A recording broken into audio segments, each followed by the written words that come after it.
ये आकाशवाणी रायपुर है। प्रादेशिक समाचार बुलेटिन के साथ मैं राहुल सिन्हा।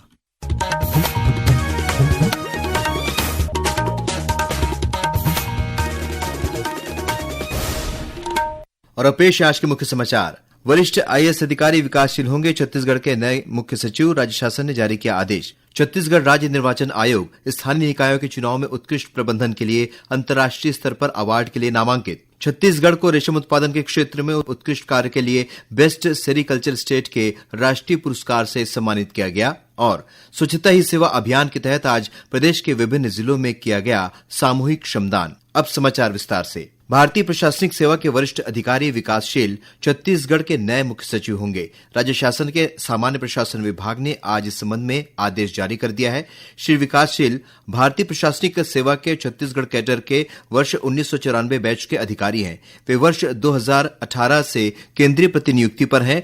जनवरी 2024 से वे एशियन डेवलपमेंट बैंक में कार्यकारी निदेशक के सलाहकार पद पर कार्यरत हैं। श्री विकासशील वर्तमान मुख्य सचिव अमिताभ जैन के आगामी 30 सितंबर को सेवानिवृत्त होने के बाद पदभार ग्रहण करेंगे। छत्तीसगढ़ राज्य निर्वाचन आयोग स्थानीय निकायों के चुनाव में उत्कृष्ट प्रबंधन के लिए अंतर्राष्ट्रीय स्तर पर अवार्ड के लिए नामांकित हुआ है। आयोग को संयुक्त राष्ट्र लोक प्रशासन नेटवर्क की शोध संस्था international centre for parliamentary studies ICPS द्वारा अवार्ड के लिए नामांकित किया गया है। आयोग द्वारा नगरपालिका और त्रिस्तरीय पंचायत चुनाव एक साथ संपन्न कराए जाने पर चुनाव प्रबंधन को उत्कृष्ट उपलब्धि मानते हुए संबंधित श्रेणी में पुरस्कार के लिए नामांकित किया गया है। अवार्ड वितरण कार्यक्रम 1 से 4 अक्टूबर तक बोत्सवाना की राजधानी गेब्रोन में आयोजित किया जाएगा। छत्तीसगढ़ को रेशम उत्पादन के क्षेत्र में उत्कृष्ट कार्य के लिए केंद्रीय रेशम बोर्ड द्वारा बेस्ट सेरीकल्चर स्टेट के राष्ट्रीय पुरस्कार से सम्मानित किया गया है। यह पुरस्कार बेंगलुरु में आयोजित कार्यक्रम में सांसद और बोर्ड के सदस्य के सुधाकर के हाथों प्रदेश के रेशम बोर्ड के उप संचालक मनीष पवार ने ग्रहण किया। कार्यक्रम में रायगढ़ जिले को उत्कृष्ट जिला और तमनार के किसान ललित गुप्ता को उत्कृष्ट कृषक के पुरस्कार से सम्मानित किया गया। छत्तीसगढ़ में दिव्यांगजनों के कल्याण के नाम पर हुए 1000 करोड़ रुपए के कथित घोटाले के मामले में छत्तीसगढ़ उच्च न्यायालय ने सीबीआई जांच के आदेश दिए हैं। आरोप है कि छत्तीसगढ़ के दिव्यांगजनों के कल्याण के लिए स्टेट रिसोर्स सेंटर और पुनर्वास केंद्रों में फर्जी कर्मचारियों के नाम पर वेतन निकाला गया। इस मामले में कुछ आईएएस अधिकारी भी आरोपी हैं। सीबीआई ने करीब 4 साल पहले इस मामले की जांच शुरू की थी। इसके पहले सुप्रीम कोर्ट ने जांच पर रोक लगा दी थी। अब अदालत की शर्तें पूरी करने के बाद हाई कोर्ट ने सीबीआई को इस मामले की जांच फिर से शुरू करने का निर्देश दिया है। स्वच्छता ही सेवा अभियान के तहत आज प्रदेश के विभिन्न जिलों में श्रमदान कार्यक्रमों का आयोजन किया गया। बिलासपुर, दंतेवाड़ा, गौरेला पेंड्रा मारवाही, अंबिकापुर और महासमुंद में आयोजित कार्यक्रमों में जनप्रतिनिधियों, अधिकारियों, कर्मचारियों और नागरिकों ने सामूहिक रूप से भाग लेकर साफ सफाई की और स्वच्छता को जीवनशैली का हिस्सा बनाने का संकल्प लिया। श्रमदान कार्यक्रमों में स्वच्छता दीदियों, स्व सहायता समूहों, सफाई कर्मियों और आम नागरिकों की भागीदारी रही। उप मुख्यमंत्री अरुण साव आज स्वच्छता ही सेवा पखवाड़ा के अंतर्गत बिलासपुर नगर निगम द्वारा आयोजित सामूहिक श्रमदान कार्यक्रम में शामिल हुए।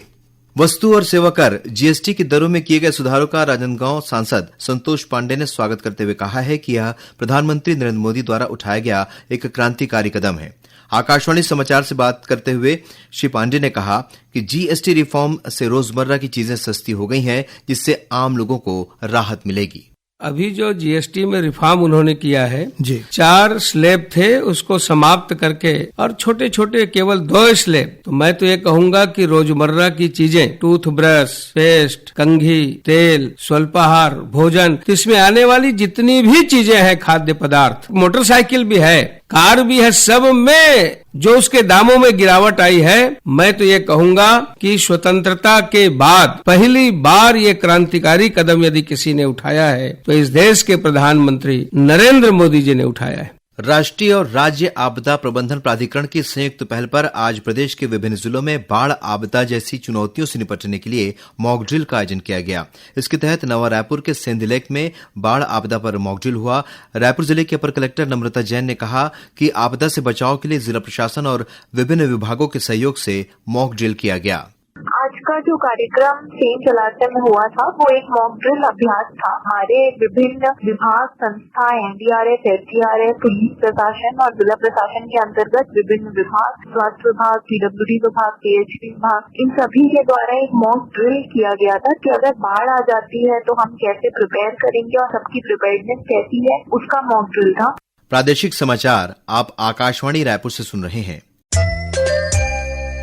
छत्तीसगढ़ की खबरों से है आपका वास्ता और खबरों की विश्वसनीयता से है हमारा वास्ता। आकाशवाणी समाचार रायपुर के प्रादेशिक समाचार बुलेटिन के साथ ही हमारे समसामयिक कार्यक्रम आप रेडियो के अलावा अपने मोबाइल पर भी सुन सकते हैं। आकाशवाणी समाचार फेसबुक, ट्विटर और यूट्यूब पर भी उपलब्ध है। हमारा Facebook page Chhattisgarh news on AIR, Twitter handle CGAIR news और हमारा यूट्यूब चैनल है छत्तीसगढ़ AIR न्यूज। तो अब रेडियो के साथ ही आपके मोबाइल के जरिए भी हम पहुंच रहे हैं आप तक। छत्तीसगढ़ की हर खबर के लिए सुनते रहिए आकाशवाणी समाचार। और अब आगे बढ़ते हैं बाकी के समाचारों की ओर। भिलाई के औद्योगिक प्रशिक्षण केंद्र ITI की छात्रा उमा ने अखिल भारतीय स्तर पर आयोजित परीक्षा में देश में पहला स्थान हासिल किया है। देश के कौशल विकास और उद्यमशीलता मंत्रालय ने 24 सितंबर को विभिन्न ट्रेड्स में उत्कृष्ट प्रदर्शन करने वाले 35 प्रशिक्षणार्थियों की सूची जारी की है। इसमें छत्तीसगढ़ की उमा ने स्थान बनाया है। इन छात्रों को प्रधानमंत्री नरेंद्र मोदी आगामी 2 अक्टूबर को नई दिल्ली स्थित विज्ञान भवन में आयोजित चौथे कौशल दीक्षांत समारोह में सम्मानित करेंगे। सेवा और सुशासन अर्थात जनसेवा और सुशासन के मंत्र से प्रेरित होकर प्रधानमंत्री नरेंद्र मोदी के नेतृत्व में सरकार परिवर्तन और प्रगति लाने के लिए अथक प्रयास कर रही है। आज इस श्रृंखला सेवा पर्व में हम आपके लिए ला रहे हैं कि कैसे मोदी सरकार रक्षा क्षेत्र में उत्कृष्टता के लिए नवाचारों के माध्यम से भारत के रक्षा नवाचार पारिस्थितिकी तंत्र को मजबूत कर रही है। नरेंद्र मोदी सरकार ने पिछले 11 वर्षों के दौरान रक्षा क्षेत्र में नवाचार पर विशेष ध्यान दिया है। रक्षा उत्कृष्टता के लिए नवाचार IDEX पहल अप्रैल 2018 में शुरू की गई थी, जिसका उद्देश्य एक ऐसा पारिस्थितिकी तंत्र बनाना है जो नवाचार को बढ़ावा दे।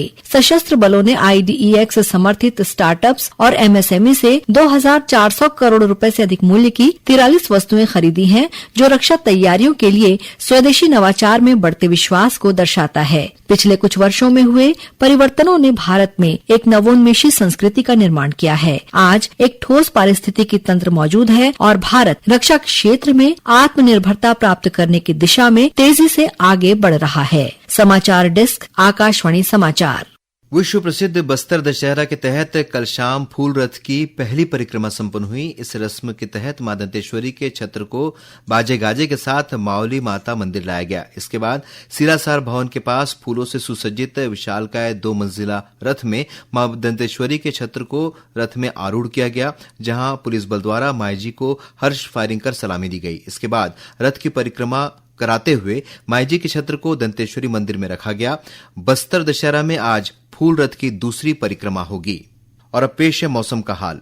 प्रदेश में कल अधिकांश स्थानों पर हल्की से मध्यम वर्षा होने अथवा गरज चमक के साथ छींटे पड़ने की संभावना है। वहीं 1-2 स्थानों पर भारी वर्षा होने और आकाशीय बिजली गिरने की आशंका व्यक्त की गई है। भारी वर्षा मुख्य रूप से मध्य छत्तीसगढ़ के रायपुर, दुर्ग और बिलासपुर संभाग के जिलों में हो सकती है। मौसम विभाग के अनुसार अगले 48 घंटों के दौरान उत्तर पश्चिम बंगाल की खाड़ी में एक निम्न दाब का क्षेत्र बनने के कारण बस्तर संभाग में अति भारी बारिश होने की संभावना है। इस बीच गरियाबंद जिले में पिछले 2 दिनों से हो रही लगातार बारिश के कारण सिकासेर बांध के 4 गेट खोल दिए गए हैं। बांध से 2500 क्यूसेक पानी छोड़ा जा रहा है, जिसके कारण पैरी नदी उफान पर है। जिला प्रशासन ने लोगों से नदी के आसपास नहीं जाने की अपील की है।